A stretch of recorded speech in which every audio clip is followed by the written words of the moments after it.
I'm British, I'm living in France right now, and I've been teaching for incredibly long time. Too long to even mention, I think. I've moved around a little bit. I taught in Europe, Africa, Middle East. The first time I had a real leadership position was when I became principal in Berlin, just after the wall had fallen, and that shows how old I am. And I must say at that time, I felt most unqualified.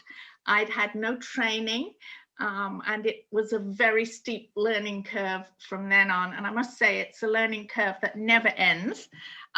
There's always more to be learned. I'd say I started off with a very bad case of imposter syndrome. And I must say, I probably still have that now, and I'm not sure it's a bad thing. I think it sort of keeps you honest and keeps you learning to have that feeling. Since that first principal job, I've been a director of learning, principal in some other schools, and director of a school, as well as leader of an IB development project. So that means that I've often been in situations of change where a school is either a brand new school or it's a school that's come to a sort of crossroads in its development, perhaps wants to completely change its curriculum. Today, I'm semi-retired. I'm an independent consultant, and I'm occasionally an IB workshop leader and a school visitor. In this little session today, I plan to explore the role of leaders in cultures of inquiry. Here are some, covered. Sorry, I need to move this. We're able to see them, so we can see your question, Tricia. I couldn't see the questions, so yes. I'm going to look into what is a successful culture of inquiry like, this culture that leaders need to nurture and develop. How do you develop the synergy, the collaboration that keeps a culture of inquiry moving and fresh and developing? How do inquiry-focused leaders work? And then finishing up with a little bit on who can be a leader, because there are formal leaders and there are informal leaders. And hopefully there'll be some time for any of your questions after that. Yes. When I am passionate about a topic, I have to remind myself that my time with you is limited. So I've decided that I will go for just 3 key pillars of leadership in a culture of inquiry. And this is what I came up with. Everyone is included. Everyone understands where we're going, what the culture of inquiry should be like, why we've chosen to work in that way. And, let me move this again. And everyone participates. What we want is commitment for everyone. That might not be so easy for everybody who's in the learning community, but that's part of the role of the leader, to ensure that everyone's focused in the same direction, everybody's participating. So we had the word everyone 3 times. So could we start with a little bit of chat? When you think of everyone in your school, who's there? Who's in the learning community? Stretch it as far as you can and write down the names of your everyone. So let's check the first interaction between us and you via the chat and via Facebook. So who is everyone? Stakeholders, teachers, students, parents. I'm trying leaders. I'm trying to check all the new words. Can I see the chat? No. It will be difficult because it will hide your PowerPoint. Oh, okay. Admin, Ministry of Education, local government, pedagogical leadership team, the community, support staff, leadership team, again, student, all stakeholders, And these are the words. I am trying to find also new keywords, management, the marketing. So yes, they started now going to different areas and different people in the school. Let's check all the words and what are the new words that they are being added. I'm sure Tricia is looking for also some keywords that they will appear very soon. Alumni is everyone. Yeah. The learning support team is everyone. So local and global is also everyone. So looking at this community from a local and global perspective. So keeping an eye on Facebook and checking if people are watching or writing something. The graduate, and that's it. So well, that's a wonderful, lovely lot, but also list. It's also rather intimidating, isn't it? It's a whole lot of people with their own private job descriptions, all supposed to be working together, all important in what they do, but really we've all got one ultimate reason for being there. Reason for getting a salary, and whatever your job may be, if you're cooking lunches, if you're cleaning classrooms, if you're standing security on the front gate, if you're a learning assistant, we're only there for one reason, and that one reason is to promote student learning, and in a particular way, because we've chosen to work in a school which has a culture of inquiry. So all our roles ultimately support and drive student learning. I still puzzle people sometimes when I'm sitting around here in the south of France and people say, what did you used to do as a job when you worked full time? Because now most of my job is being granny when I'm not being consultant. And they say, what did you used to teach? And I always say, I used to teach children. And I think that's not the answer that most people expect. They expect you to say, oh, I was a math teacher, or I was a whatever. It's really, we're all there to teach children. Whatever we're doing in the school, we have a role, because we want children to see real life round about them as a whole exploratory place for their inquiry. Everything in real life is worth inquiring into, and everybody around them is part of helping them to do that. So let's move on a little bit. This is what I call balancing the big picture and daily life, right? One lesson I've had to learn as a leader is how to balance these two sides. On the left, we have the daily concerns. And on the right, we have our big picture. Right? The two need to match up. Everything we do in the daily life has to be consistent with our big picture. And everybody working in our school, all those people, need to know what our big picture is. So let's just look at the daily concerns. I have just put a sample of them. There are so many. Any educator in the course of a day makes hundreds of small decisions, has dozens of different tasks they undertake. Here are some daily concerns. Take a look. Curriculum plans, visit classes, have coffee with teachers, go to a PTA meeting, compile the board agenda, get ready for an assembly, order resources, interview a new teacher, meeting with a parent, article for the newsletter, study some data, look at the displays, have a policy review, resolve some conflicts, plan a celebration. And that's just a sample of them. They never stop coming. No. Yeah. So a very long list. It's a long list, and it's only a fraction of it. There's a lot more than that. Teachers have pretty much the same. They have lots and lots of things coming at them, the same as any leader in the school. But all these things, one always has choices when making these decisions, and the choices need to match up with the big picture. Let's look at that. What are the values of a school which has inquiry as its ethos.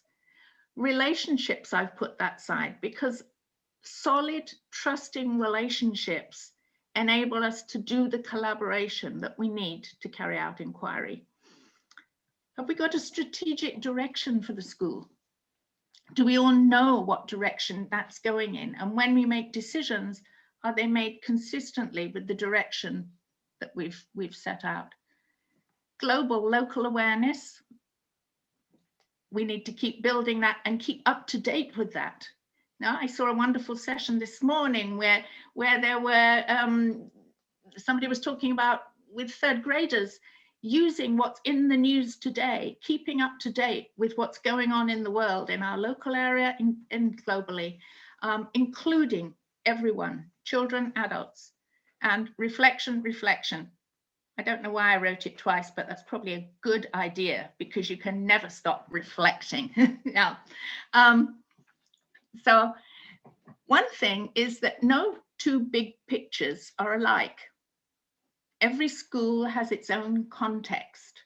Every school has to have its own culture of inquiry because they all live in different cultural, social, national, political contexts. So as a leader, one has to kind of have your tentacles out, sensing what's going to work best in this context in which my school is situated. Doing that helps you to interact with people a little bit more open-mindedly, a little bit more sensitively.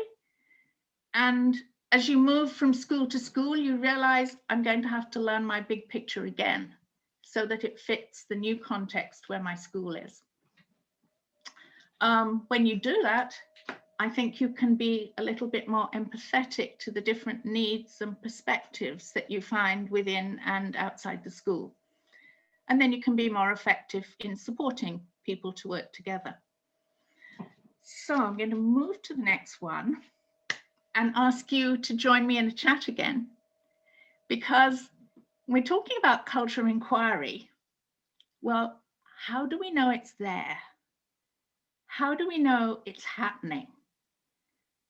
How are we aware that the daily interactions match what we state our culture to be? Could we use the chat box again now? And can you write down some of the things that signal to you as you open the door and you walk in the school and you wander about, this is truly a culture of inquiry. So I remind everyone to click next to the two all panelists and attendees so we can see all the reflection.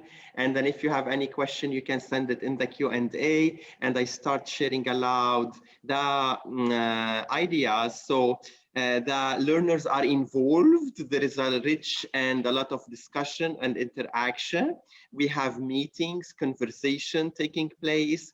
We have questions, visible thinking routine on boards. People are wondering, are invited for inquiry. There is voice choice. There is an action wall. And then we recognize the culture from how the students are learning, how they are interacting, and from the collaboration, from the displays. And these are some of the words coming in the chat, the one I was able to catch. They're great, Ali. Thank you, and thank you everyone who's writing in the chat. Yeah. Can I just press you a little more? Can I just be a little more challenging to you? You're telling me, you know, respectful talk, challenging talk, meetings, certain language that you hear. Could you just try and be a little bit more specific? Because you probably all know there are meetings and there are meetings. Some meetings are not at all connected with culture of inquiry. With the culture of inquiry. Right? So let's try and take from the more abstract, like respect or language, and try and think out a nice concrete example. Let me just perhaps share one with you that's just come to mind. the language that you hear teachers using in classrooms. Some classrooms you walk into and they're very I classrooms. I'm really pleased with what you've done. Now, I'd like you to be nice and quiet and sit down carefully and listen, right? I have prepared for you some, right? Oh, I am so happy with what you've done. I would say, whose classroom is that? That looks to me like a classroom that's owned by a teacher. Are we in a school that values inquiry? Do we not then have ownership by children of their learning? Are they? They're not really there to please the teacher and make the teacher happy, are they? Yeah. So that's just one example. It's in little things that you sense there's a culture of inquiry. Have a little think and see if you can put just any small little example, concrete example that tells you, that's really inquiry. Okay. Might take a minute of thinking. We won't press you. I'm going to give them this time because we're modeling it, Tricia. And so usually a teacher in a classroom would start with a kind of an open question like this. And then after the collection of the first round of answer, we are going to push you deeper. And push you deeper, yes. But we also need to give you a little time because we want you to think a little deeper too. Yes. And so with this little time, we are getting the following words. So I'm just going back to the beginning of the chat when we pushed them. So Michelle is mentioning curiosity corners. We have a dialogue and a relationship between the people, the environment, the material, and everything is valued. Units of inquiry, they are across the disciplines. There is feedback session. A student are presenting their own work. We have end of unit exhibitions or presentations, sharing between other grade levels and other teachers. More details. Oh, these are great. Keep them coming. A student inquiring into their question in one group. So we wonder, we think, and we share. And then I'm getting when a teacher questions the agreement of student on a particular answer, rather stating her own approval or disapproval. Visible thinking routines are posted, and then there is an ongoing reflection. So this is more details and more concrete examples about the culture of inquiry. Well, thank you, everyone. Thanks for your deep thinking. That's great. Lovely. So as I said, everything and everywhere is relevant when we're looking for a culture of inquiry. We might find it in the hallways, in the gym, in the playgrounds, in the lunchroom, on the special days, by looking at the timetable. Little fragments of talk we hear, they should all be consistent with our big picture if our big picture values inquiry. But of course, just stating the values and the vision, putting them prominently on the website, posting them on the walls, I've even seen them engraved in the doors or sewn onto little hats or badges, that isn't enough to make them come alive. It's the sort of things you've just mentioned that make them come alive. And the values and vision have to be continually discussed and challenged and reflected on. I love that little slogan that says, our inquiry has to be lived, not laminated. I think that says it quite nicely. And developing a culture of inquiry, it deepens over time. It gets better and better the more we work at it. And we're never finished. It takes time and it takes patience.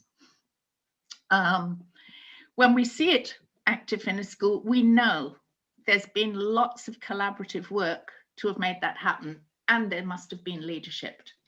I'm going to move on. Oh, that little photo is when I used to be in Dubai, and I used to invite teachers from one school to come and just walk around another school and make a list of all the signs they could find of inquiry in a school that they didn't know at all. It was great fun.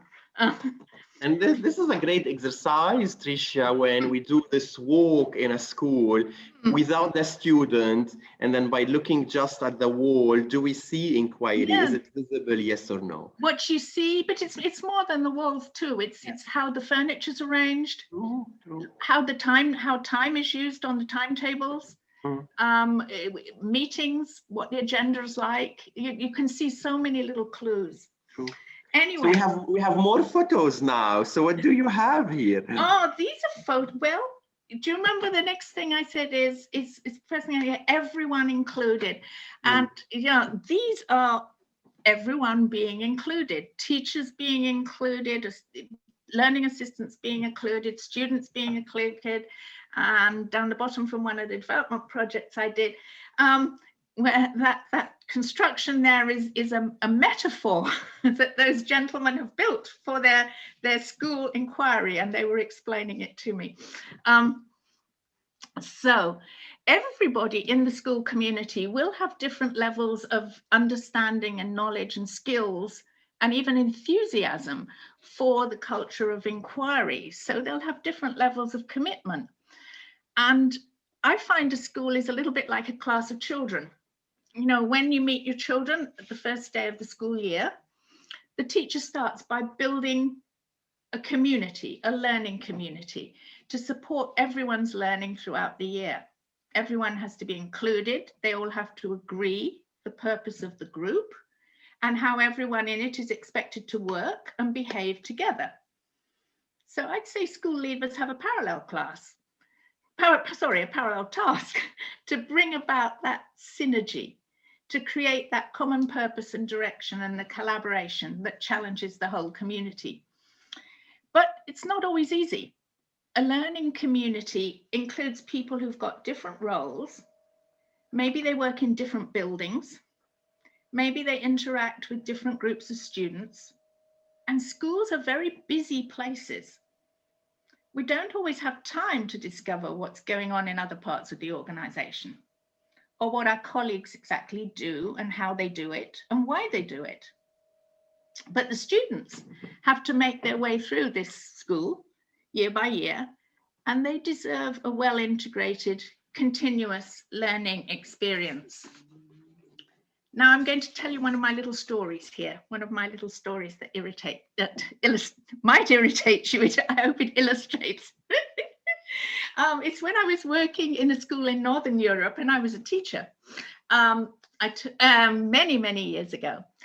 That school had this kind of fragmented structure, and consequently we noticed there was a lack of continuity for our students. Practices and policies that the lower grade teachers suggested weren't really welcomed by the middle school teachers. And we had little complaints from the middle school teachers. Oh, the students are arriving in the middle school and they're lacking the skills that the teachers there think are essential.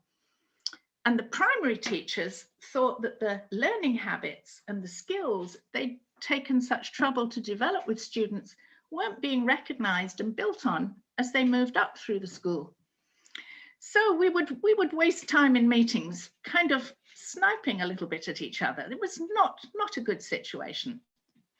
So almost as a joke, one teacher suggested, well, we should just swap roles for the day and see what each other's experience is like. So we decided we'd take the suggestion seriously. We wrote our roles on paper, we put them all in a bowl, we mixed them up, and we picked out a job for the day. The teachers could choose to plan with the teacher whose class they were taking, or just go it alone. We chose to do it on April 1st, because in that part of the world, April 1st is known as April Fool's Day. It's the day for surprises. At the following meeting, we shared our reflections about student learning and our own personal learning. High school teachers were really surprised at the adaptability and flexibility it required to teach kindergartners. They also had a new respect for the self-management skills of 4-year-olds. Some of the middle school teachers said, those skills were no longer evident when they reached middle school. Primary teachers shared how important they discovered it is to consider really carefully essential questions that were needed to engage teenagers in a mature debate.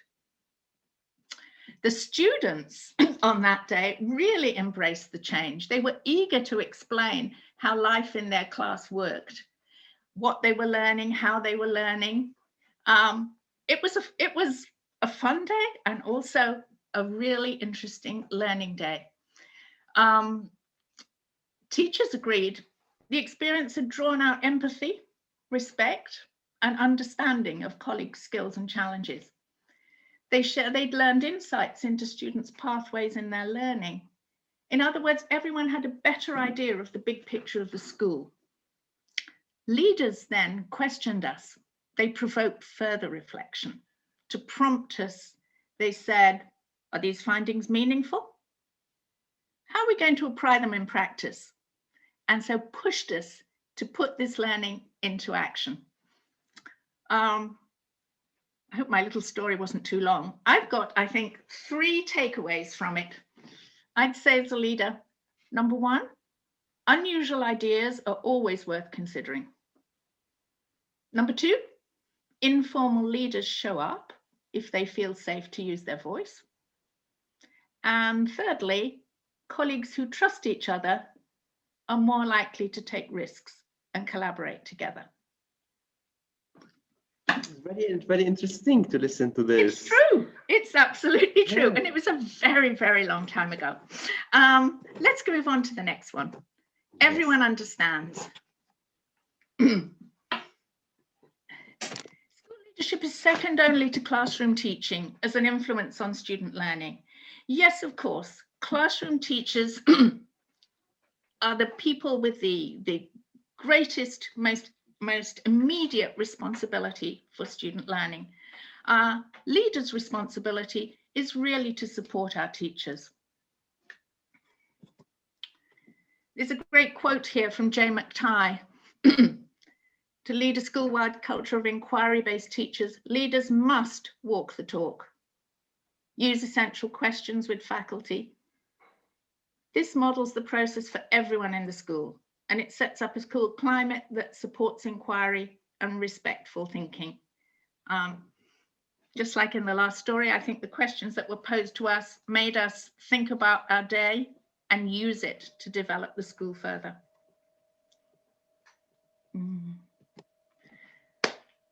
Chat again. What do you expect? That's what Jay McTighe expects of a leader. What qualities do you appreciate and expect of people that lead in your school? Oh, we had a wonderful experience. Thank you for sharing it about the story. And now regarding the qualities, sweet. Thank you. I'm getting plenty of listener, inspirational, they support, they are open-minded, and then they are fair, they give freedom to experiment, they are reflective, humble, understanding, and so they are role model, they are humanist, cooperative, creative, talented, supportive. It will be a very long list of qualities that the people are sharing here in the chat. Thanks, Ali. Yes, you're absolutely right. It's an impossibly long list. You know, when I thought about should I put them on a slide, I thought no, because we all know them. We all want them of leaders. I think the list is so long. It's a bit utopian to expect that any one person is going to have all of those things, which is why it's so important to build teams and encourage as many leaders and look out for other people's skills and talents and bring them into the leadership team.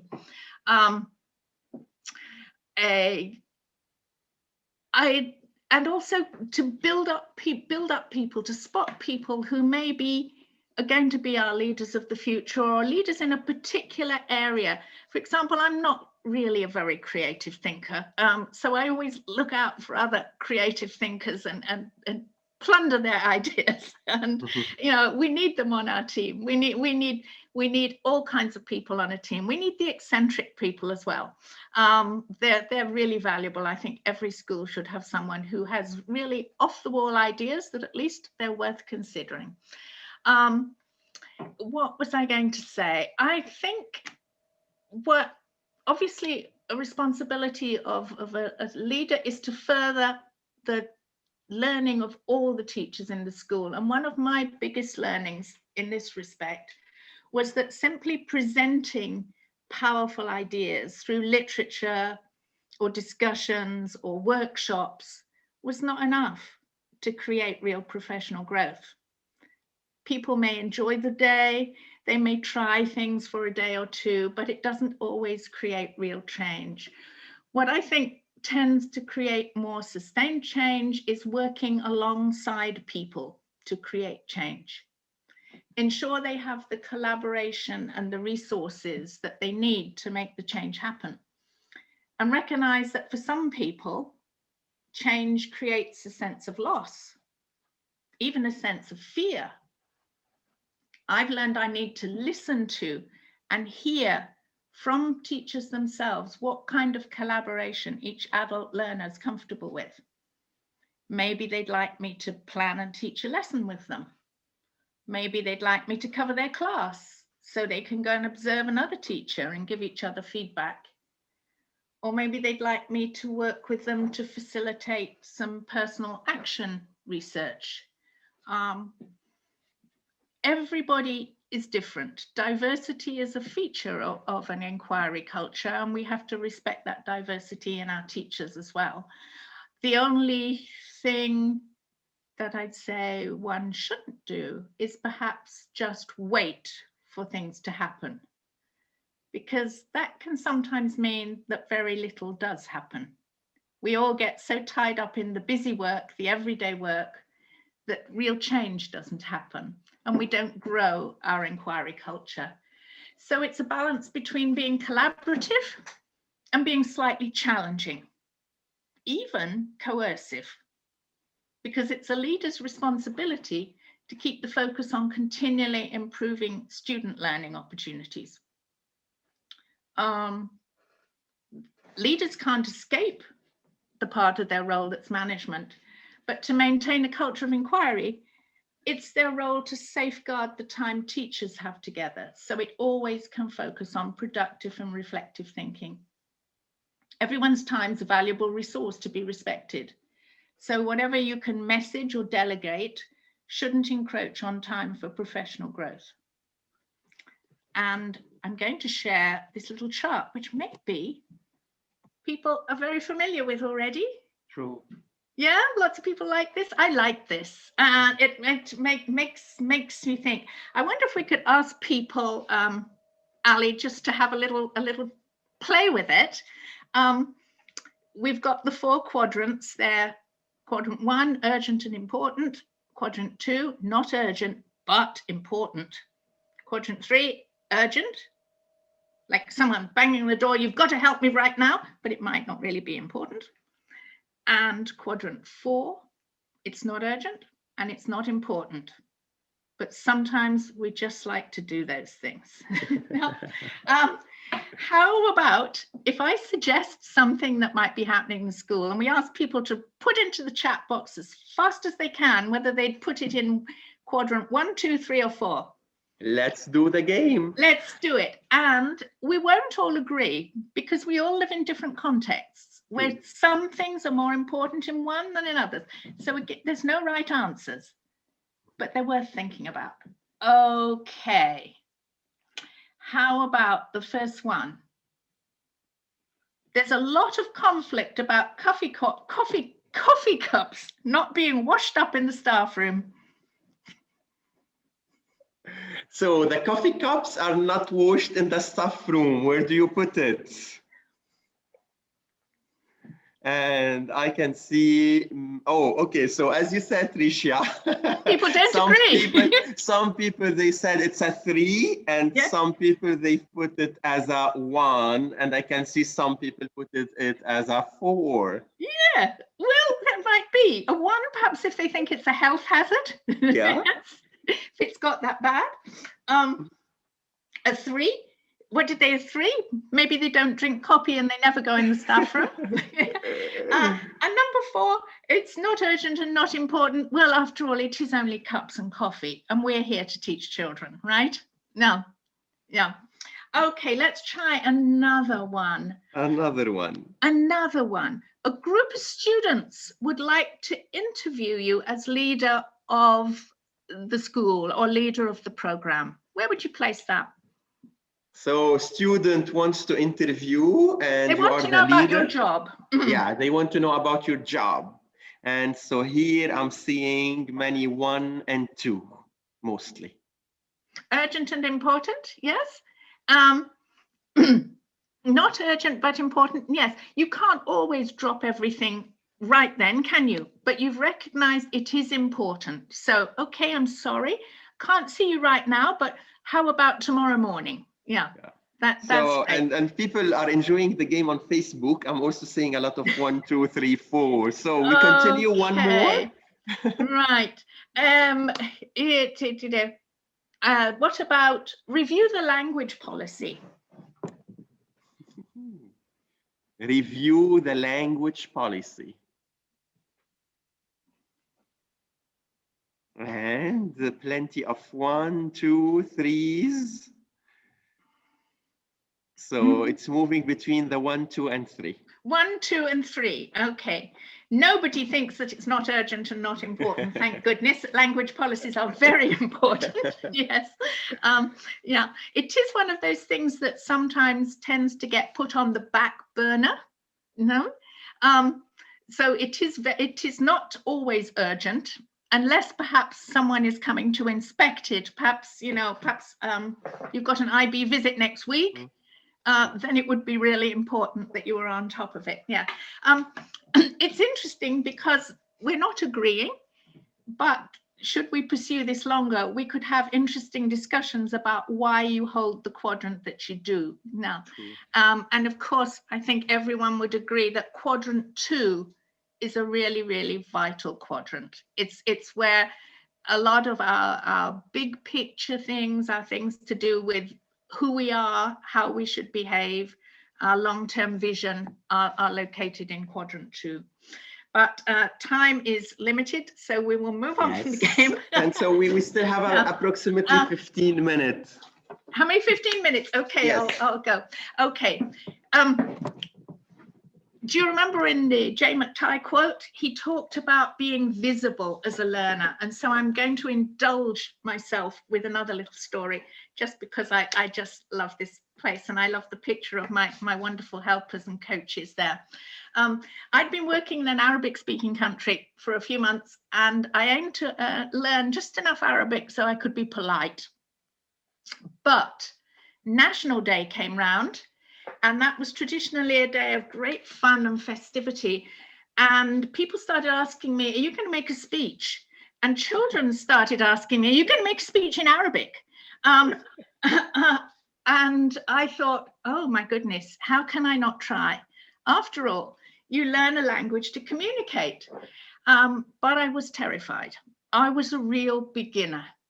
So I enlisted coaches. Here's some of my smiling coaches, the Arabic teachers. And as I walked around the school, I would practice my pronunciation on the children and observe their reaction. I wanted my message, my subtext to be, I take learning seriously. I have a passion for learning myself. And as a learner, I must be ready to try new things and take risks. Well, the day came and I stepped onto the stage, and I have never experienced such a stunned hush and rapt attention as when I opened my mouth. I'm sure I made mistakes, but that's what learners do, isn't it? Well, little story. I think it's a very inspiring story. A few years ago, also when and people are agreeing in the chat, when we started a school, and it was also in the Arab world, where we were teaching English as a language of instruction, and then Arabic and Spanish for all the students, Tricia, from age of 3. And so we created clubs for the teacher. So some teacher attended the Arabic club run by the teacher of the school, and then some teacher attended the Spanish club run by the teachers at the school, to show them that the learning process, it's not an easy one. You can also be a learner, and we were modeling this for the student. And you as a leader here, you were modeling it also for the whole community. Modeling, it's a great opportunity to model for the whole community, yes. Which doesn't come up that often. That's right. And again, this is one of those key messages. We respect the host country, the language of the host country, and then the language of the community. Yes, absolutely. Thanks, Ali. Everyone participates. This is taken from one of the PYP documents, the learning community. Everyone in the learning community sees themselves as contributors to its strength and success, and takes action to effect change. So do you remember at the beginning when I asked you to list all your everyone, and the list was huge, it was so long. I'm just thinking, as a leader, now one has to think, what's my responsibility, what's my role with each of those people, so that they all know we're working in the same direction together. And I just made a note of a few of them. For example, teaching learning assistants. Okay? As a leader, I see we have responsibilities to include them in professional development, help them learn how they can build children's ATL skills, particularly coaching them in how to listen and observe children's learning so they can share observations with the teachers and contribute to assessment, and also help them learn that they are there to help children learn. So don't help too much. Okay? Never, ever do any task that a child could do for themselves. Okay? That's very important as part of the inquiry culture. Now you might wonder about this one, cleaning staff. Well, I feel the cleaning staff really benefit by understanding that in a culture of inquiry in a school, the ownership of the space belongs to children. It might not be neat and tidy. It might be a little difficult to clean sometimes. There might be projects in progress that need to be respected. They're all part of a learning process. Okay? They make a wonderful contribution to a clean and healthy space for that learning to take place in, and the children must respect that role, as they must respect the children's learning. Security. I wanted security to feel they were part of the school. Security often have the job of telling children to do things and not do things as they go in out of school. So we had a little session together, and we worked out how, instead of telling, we could ask questions. We could ask children to think about how safe or how wise, and give an answer. And we also thought it's a good opportunity to practice local language. If children learning local language, let's have security staff speak to them in local language so that they can answer back. So they became part, they were great guys, wonderful. And now parents. Parents can be a tricky one. You have to find out what works with different parents and what works with parents in different contexts. They like to receive their information in different ways, but I've found that the most effective are ones that don't tell them that we have an inquiry culture, but allow them to experience it. For example, we can make the inquiry process visible in classrooms and walls. Children can present not their finished products, but describe the process of creating them. And we can design experiences for parents in areas where we think they might be having concerns. And I wonder, Ali, if I have time for another little story or not. Do I? I'm sure you have, because people are waiting for these stories. We still have around 10 minutes, Tricia. Oh, I've got 10 minutes. Okay. Yes. So I'll tell you another story. This is a story about when I worked in a school in London and I was principal. And every year, the secretary would present me with a list of appointments for individual parents because they wanted to discuss class placement for next year. They wanted things like their child to be with their best friend. They didn't want them to be with another child because they didn't get on and work well together. Or they would prefer a particular teacher. Now, leaders well know that issues can't always be solved to please everyone, and that learning purpose is the final arbiter of decision making. So I was also getting a little irritated with all the time that was taking up explaining this one-to-one with parents. So I asked a few of them if they would like to join with me in exploring the problem. I said, encourage other parents to come and we'll have a meeting and we'll explore solutions.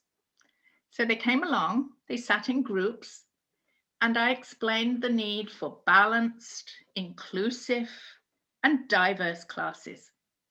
And they listened politely, but I don't think it convinced them. Then I asked gave each group some cards each card described a fictitious child with their learning needs, their interests, their friends, their gender, whether they were new or returning to the school. And then I gave out cards with descriptions of fictitious teachers and their skill sets. And I asked the groups of parents, please assemble class lists for me. Here's 4 teachers and 40 children. Just arrange them so we've got nice balanced classrooms. They'd all agreed that balanced, diverse classes were a good idea. They just didn't always want it for their child. So there was lots of talk, lots of arguing, friendly arguing. And at last, the classes lay out on the tables. And I asked the parents, now, great, you've done a great job. Why don't you get up, walk around the room and see what the other tables have done? And to their amazement, every table had classes set out, but none of the classes were the same. Okay. So we sat down and reflected. During the reflections, it came out that, of course, there is no perfect answer. Okay?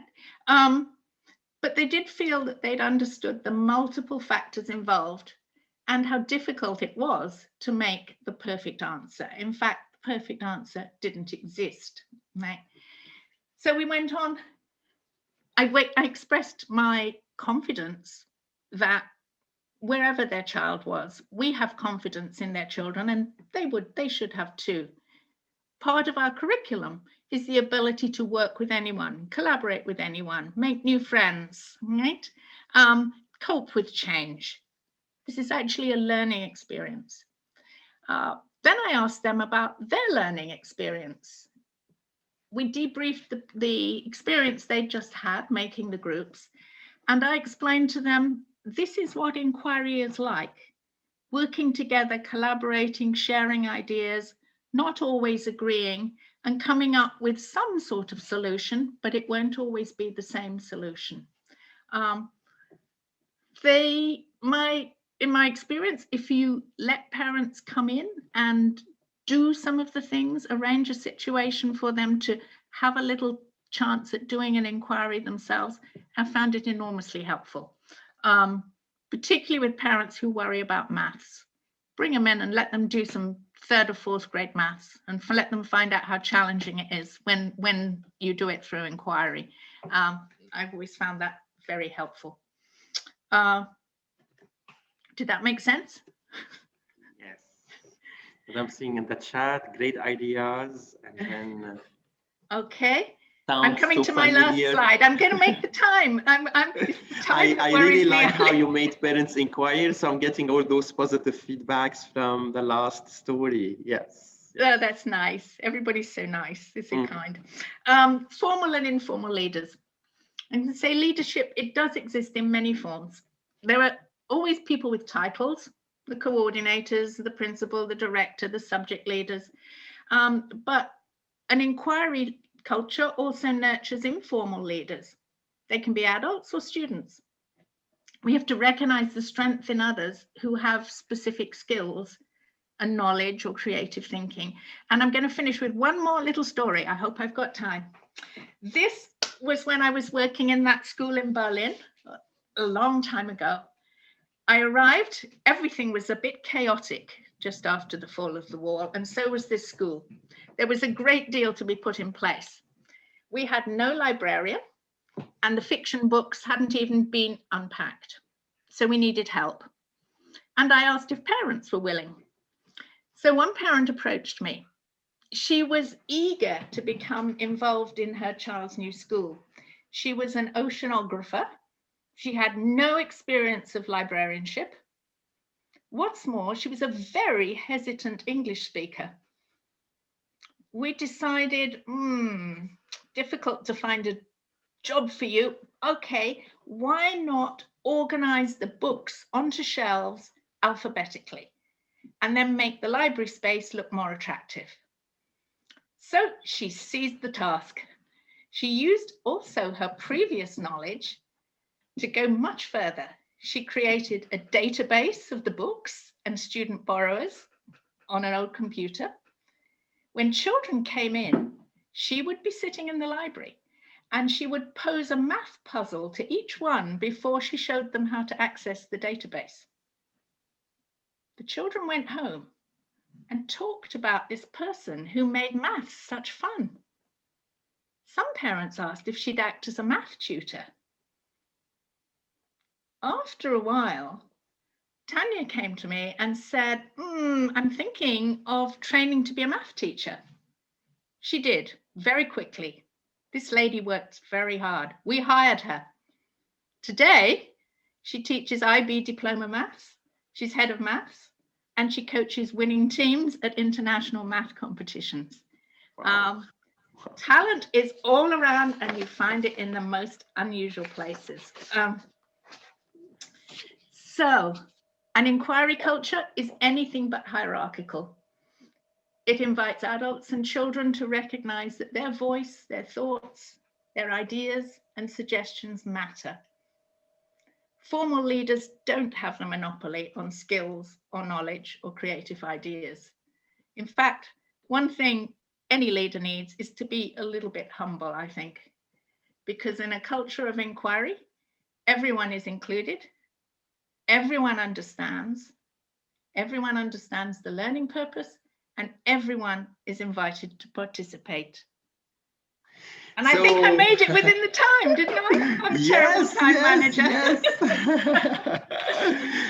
Tricia, this was very inspiring, an excellent start of our afternoon. I would really like to thank you very much. And thank you for inviting me. You're welcome. I want to share the following now. So this is our new website. And so I invite everyone to have a look. We still have some fine tuning, but then you can look at our free courses. Open your agenda, book 22nd of May. We will be talking about bilingual education. We will be talking about multilingualism. We will have session in French, Arabic, and in English. We have some new workshops online in Arabic, in English. Please have a look at them, explore them. And then we are also starting some asynchronous workshop. They are posted on the website. For this afternoon, we still have 3 sessions. We will be talking about from guided to student-led inquiry.